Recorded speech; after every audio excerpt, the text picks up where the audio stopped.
Welcome to round number one of the World Chess Championship to determine who's going to be the world champion. And let me tell you, this first game was amazing. We have a winner, we have a loser, which is a big deal because sometimes these Super Grandmasters like to get draws that are kind of boring and nothing really happens, but not today. This is an amazing start to the match, and I'm excited to share it with you. First, let me set the stage in case you don't know what's going on. So Ding Liren is the current world champion. Magnus Carlsen stepped down last year, decided to not defend his title. So Ding was kind of next in line. He challenged Jan Nepomniachtchi in a close match in tiebreaks. He came back and he won. And he's the current reigning world champion now. He's been struggling and he's been going downhill. I'm actually going to show you a chart here in just a second. But Ding Liren from China, current world champion. Gukesh Domoraju from India is the challenger. He won the candidates, which is basically a tournament of a bunch of the top players in the world. And whoever wins gets a challenge to become the new world champion. He's only 18 years old. Okay, if he wins, he will be the youngest world champion ever. All right, currently Garry Kasparov holds that record at the age of 22. But it's a big deal. All right, let me show you this rating chart. Thank you, chess.com, for this. Ding is in the red. You'll notice his rating over the past 2 years has been going down. Gukesh is in the white. And you'll notice his rating over the past 2 years has been going up. And they've kind of crossed. They kind of almost traded places there. And so because of this, a lot of people think that Gukesh is the clear favorite. They think not only is he going to win, he's going to win convincingly, right? And we'll see. I mean, we'll see. So that's the situation. The time control is 2 hours for the first 40 moves, and there is no bonus time. There's no extra 30 seconds added. There's no delay, nothing like that until after 40 moves. Then you do get some bonus time. But the first 40 moves in 2 hours, I mean, that's a lot of moves. And so we might see time pressure play a role in this match. Okay, let's go ahead and jump into round number one here. So Gukesh is white. He plays the move e4. He plays a lot of different things, so this wasn't really surprising. But honestly, the first move here from Ding was a surprise to me, and I think a lot of people. He plays a French defense. Now, the French defense at the Super Grandmaster top level is a lot of times considered not that great. And so you don't see that. You don't see this very often. Like you see e5 a lot more, c5 maybe, but e6 is like, wow. Okay, he did play this one time in the last match. He lost, but I don't know. Here we are. Okay, so d4. Gukesh gets 2 pawns in the center. d5. This is how you play the French. The idea is that if they take you, you're able to recapture and keep a pawn in the center. Okay. So Gukesh plays knight c3, develops a piece, attacks the center, which makes a lot of sense. And Ding does the same thing.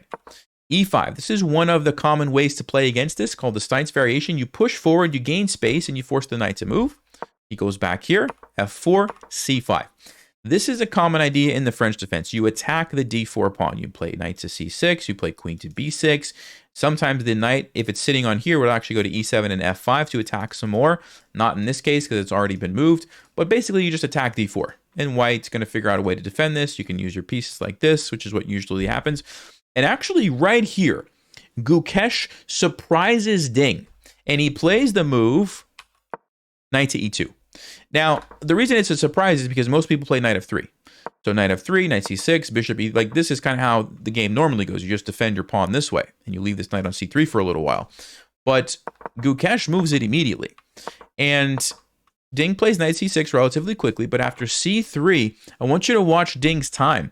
He spends almost 30 minutes before he plays the move a5, which tells me that he was way out of his preparation, right? You don't spend 30 minutes unless you were kind of surprised, okay? We're only on move 7. He's got to get to move 40, and he's already spent 30 minutes on one move. Now, why did he play the move a5? I mean, shouldn't he be developing pieces and trying to castle? Well, the French defense is kind of weird. That's the first thing. And you don't always do things in the order that you normally do. That's one of the reasons I don't like the French personally, because I'm like, I don't really understand it. It doesn't make sense to me. Like, you get lots of random moves like this, and that's just like the best move in the position half the time. So anyway, that's one thing. The other thing is this pawn chain is pointing in this direction. And there's a principle in chess, you should attack in the direction of your pawn chain. And so that is what Ding is doing. He's attacking on the queen side. His pawn chain is aimed that way. White's pawn chain, you'll notice, is aiming in the other direction. And so where should white attack? Well, on the king side. And the reason is you have more space. I mean, if you look at white's position, he has all the space to maneuver his pieces on the king side. And black has more space to maneuver their pieces on the queen side. And so that's kind of the idea. So a5, it's a good move. It goes along with what the position is saying you should do. Knight to f3 develops the knight. a4 continues to attack over there. Bishop comes out. Bishop e7. And g4. Now, g4 is a nice aggressive move, and he's basically saying, look, are you going to castle there? I mean, if you do, I'm going to play f5, I'm going to play g5, and h4, and h5. Somehow I'm going to attack you. A lot of times black does try to play f6 in the French defense to put more pressure on the center, but now you have to worry about this pawn coming forward. Maybe that's going to cause you some problems. And then he wants to get his bishop out anyway, so he's kind of just doing multiple things at the same time. Queen to a5, bishop to g2, a3. Now, why did he play a3? Another principle in chess: attack the base of a pawn chain. So the weakest point of a pawn chain is going to be the base. Why? Because there's no pawns defending this, right? It's just a weak pawn, so you're just threatening to take it. And if white takes you, of course, this is really great for white. I mean for black, I'm sorry. Double isolated pawns. This is weak. The rook is open. Like, this is just not a good position for white. So Gukesh instead plays the move b3. He just pushes by. And yes, you keep your pawn structure looking nice, but you do create a weakness here. Now it's defended temporarily, but we might have to watch out for that. So Ding captures. Notice the pawn is pinned, so you can't recapture with your pawn. And you have to retake with one of these, except he doesn't retake. He plays the move b4. This is what's called a Zwischenzug, or an in-between move, okay? And he says, look, you can't take my bishop because I'm going to take your queen. This is a more powerful threat. So the queen has to go back. He gains a tempo. He gains a little bit of space. He gets some control over this c5 square. And then he captures with the knight. Of course, you don't want to take with the pawn. You leave this undefended, and that's not going to be good. So he takes with the knight.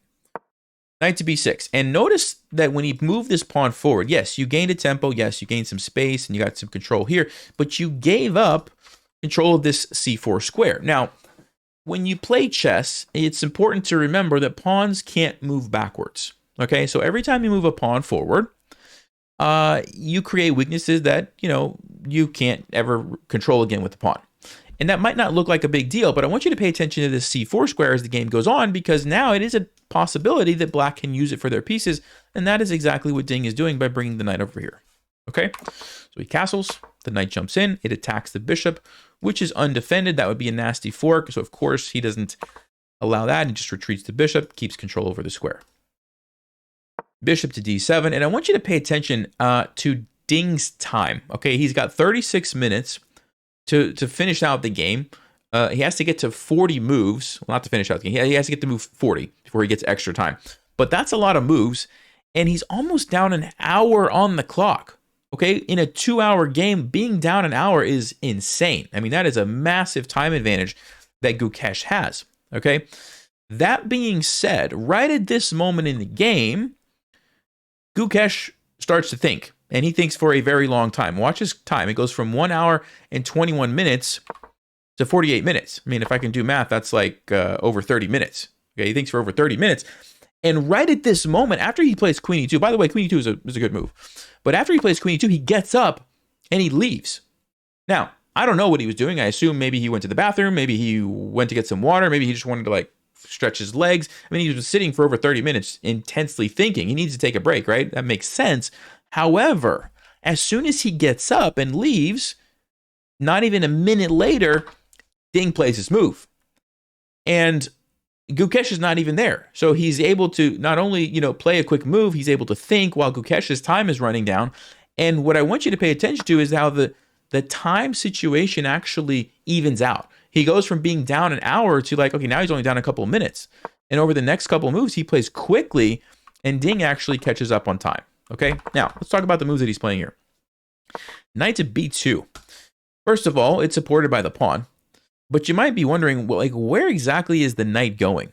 What do you guys think? What do you think the answer to that question is? Well, the answer is the knight really isn't going anywhere yet. The main point is that he wants to play queen c4. Okay, he wants to play queen c4 to try to trade queens. Because when somebody is attacking your king with a pawn storm, or really anyway, they're attacking your king, the best thing that you can do to not get checkmated is trade queens. Okay? And so that is what Ding is trying to do. That is what Gukesh is trying to avoid, right? So queen to e3. Oh, by the way, he's also attacking the pawn. I should mention. He's just attacking the pawn. He's just threatening to take it. And if you try to defend it with the rook, watch this. Queen to c4 is actually a fork now. Because you don't want to trade queens, but if you move your queen, then you're going to lose this pawn. This guy's here, you know, and you have to watch out for that. So he plays queen e3, defends the pawn that way, and tries to get away from the queen trade. Rook to c8, attacks the pawn again. And you have two pieces attacking it, only one defender. And now he brings this rook over and allows queen c4. Now, queen c4. What is the threat of queen c4? What do you guys think? All right, if you had a chance to look at that, I'm going to guess most people said, well, you're going to take the pawn on a2, right? Wrong. That is not the threat of queen c4. And actually, f5 was played in the game, and he didn't take the pawn. And the reason is because if you take the pawn, look at this. The rook comes over. Where's your queen going to go? No. You have to go back to c4. Sorry, you have to go back to c4, but then you lose your pawn. So you didn't even gain a pawn. It was just a pawn trade. But now your knight is weak. This is defended, and you've given control of the a file to white's rook. What did you accomplish? Basically nothing, right? So he really doesn't want to take that pawn right now. That was not the idea of going queen c4. What's the idea? The idea is queen to d3. Again, he wants to trade the queen so he doesn't get checkmated. And that's kind of what Gukesh is trying to avoid. Now, watch the time situation. Look at this. Actually, Ding is ahead on the clock. He was down almost an hour, and now he's turned it around. And I'm going to say it was because of the bathroom break, right? I mean, I don't know, but that's just kind of an interesting point. All right, let's keep going. So queen to e1 is played. Now, Stockfish wanted something like queen f4. And the idea is, you'll notice that this pawn is under attack twice, okay? So queen f4 is losing the pawn, right? But the point is that you can trade, and you can take here, and you can go bishop e1, and look at this. You've attacked the queen. You've also threatened to invade, and black has to be really careful. It's still an equal position, but it's white has some serious counterplay here. That's what Stockfish said. Now, Gukesh instead plays queen e1, which, okay, it makes sense that you're trying to hold on to your pawn, but the queen is on a very defensive and passive square now, right? Bishop to g5 attacks the rook. Rook c2, I mean, where else are you going to go? If you go anywhere else, you're going to lose your pawn. And then things just start falling apart. So he's trying to hold it together, and he plays rook c2. Rook to c4. Look at this c4 square. You know, you don't think about it when you play chess a lot of time. You just move your pawns, and it's like, nah, it's no big deal. But every time, you leave these weaknesses behind. And the knight came in first, then the queen, and now the rook. And this c4 square is just like an entry point into the position, right? And that is what Ding is doing. Now, he actually has a threat. If you guys would like to pause, what is his threat behind going rook to c4? Well, the answer is he wants to take on d4. So imagine if white just plays a random move like king h1. He wants to take on d4. Why? Because that knight was the defender of this rook. Okay? So if you just try to like recapture, then he's going to simply take here, and he wins material.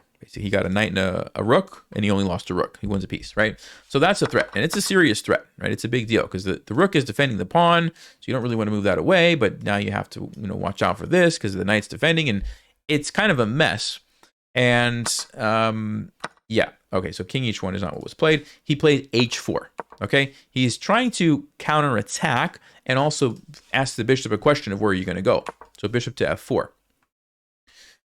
Queen to b1 is played, and he's trying to hold on, okay? He's trying to say, look, if he takes my knight, my rook's going to be undefended, so let me go ahead and defend that. The problem, you guys should be able to see, is that he leaves the c3 pawn undefended, or it's defended one time, but he loses a defender. And now Ding is able to capitalize on that and just takes the pawn, okay? And you'll notice Ding has been creating these threats, and Gukesh hasn't really had time to continue his attack.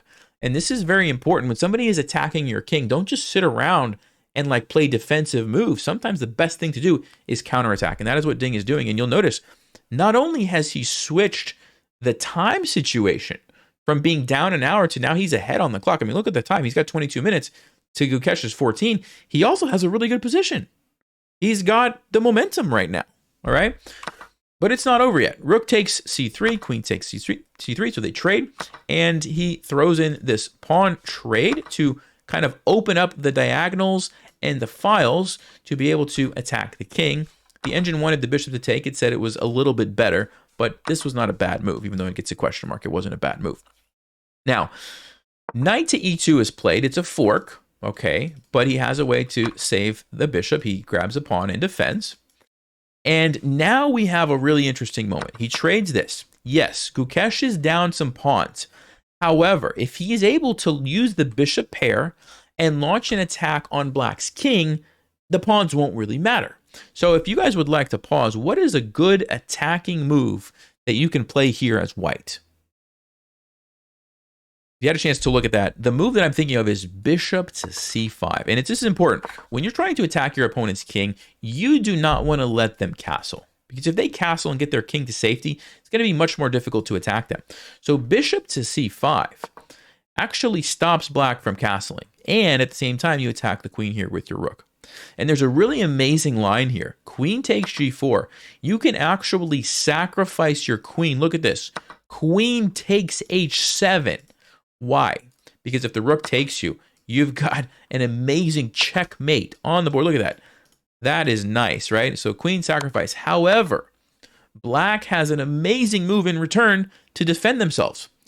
What do you think it is? What can Black do in this position? Well, you have a problem, right? You can't take the queen. Your rook's under attack. You have this checkmate threat. But you can play the amazing move queen to d4. And yes, that queen is free for the taking. Why? Because when the queen gets captured, guess what? The checkmate threat goes away. There is no more checkmate threat, which means you can take white's queen. So it's actually forcing a queen trade. And guess what? Remember, Black is the one who's been taking all the pawns. They have 5 against 3. They just have 2 pawns up in an endgame now. There's no checkmate. I mean, you can go back, but Black's going to do something to stop it, rook h8 or whatever. Amazing move, queen to d4, right? So this would have been Gukesh's best try. Now, for whatever reason, maybe the time pressure, because he's got 10 minutes. He's only on move 29. He still has to make 10 moves. I mean, 10 moves is a lot of moves to make with only 10 minutes. In the time pressure, he plays queen c2. And it's an idea of like, yeah, let me get the queen involved and start to like maybe create some threats some different ways. But he should have started with the bishop. Okay, and that was kind of where he really starts to fall apart. And I think the time pressure really played a role here. Let's keep going because the game is not over yet. Queen to c4. Again, if he trades the queens, he's going to win. I mean, he's up so many pawns, right? He's going to go into an endgame and just win. So Gukesh cannot allow that, but he doesn't have really time to think about much. Plays queen d2, castles, bishop d4, and Gukesh has to move fast. He's only on move 32. He has to make 8 moves. He's got 3 minutes. You guys can do the math. That's not a lot of time per move. And remember, there is no bonus time yet. So he could just lose on time. Like that's a real thing, right? Knight to d3. This is an amazing move because it disconnects the queen from the support of the bishop, and at the same time, you just start attacking stuff. You're attacking here. You're supporting e5. Like it's just a super nice square for the knight. Okay, and Gukesh actually is in a tough position. He plays the best move, queen e3, trying to defend the bishop, keep pressure where he can. But Ding actually played some very accurate moves here. Trades the rooks, and why does he want to trade? Because he's ahead the pawns. Whenever you're ahead pawns, trading gets you closer to an endgame where it's easier to win. So he trades. He plays e5, which is an amazing move. Lets out his bishop, attacks this guy, and he's trying to just force more trades. Bishop takes e5. Queen takes g4 with a check. Bishop to g2. Again, Gukesh is playing like instantly pretty much. He has to or he's going to lose on time. He doesn't have time to really calculate. Bishop to f5 activates the bishop. I mean, look at Ding's pieces. They're all over the place. This is pinned, so you can't take that. You don't really have a way to get your queen over here to even try to threaten anything. He tries bishop g3. There is a checkmate threat. Okay, there is a checkmate threat. So if, I don't know what move, let's just say you push a pawn, or I don't know, you can get checkmated, all right? But obviously, Ding is not going to fall for that. He plays the move bishop to e4, again, offering the trades of pieces. When you're ahead, all you have to do is simplify and you're going to win the game. That's what he's doing here. King to h2, only a few seconds on the clock. This is only move 38. He still has to make 2 more moves, Gukesh does. We get h6 that he doesn't get checkmated in the future. Bishop to h3, queen to d1. Bishop tries to come in. He finally makes time control. So this is move 40. Okay, so this is when Gukesh finally gets the time, some bonus time, 30 extra minutes. He gets the added 30 seconds to each move now, but it's too late. his position is already falling apart. Queen check. He grabs a pawn. I mean, why not? These pieces are so amazing in the center of the board, limiting what white can do. Bishop check. He sidesteps it, and in this position, Ding Liren wins game number 1. And not only did he win game number 1, guys, this is psychologically, this has to be massive for him. I mean, he's been struggling in these tournaments lately. Gukesh has been just winning. To come in here and win game number 1, even when you're like get surprised in the opening, he was down on time. To come back and make this victory in such a convincing way at the end, this is massive. And I don't know what this does to the match. I mean, this is going to put a lot of pressure, I think, on Gukesh. So it'll be really interesting to see in round number 2, how does Gukesh come back from this? How does he handle this, right? Because this is not looking good. So great win by Ding. A fun one to watch. I hope you guys enjoyed this. I'll see you in round number 2 tomorrow. This is just getting warmed. I'm excited. This is the perfect start to this tournament. I didn't want to see like draw. And so the fact that we get such a nice, exciting win, this is great stuff. I'll see you guys tomorrow.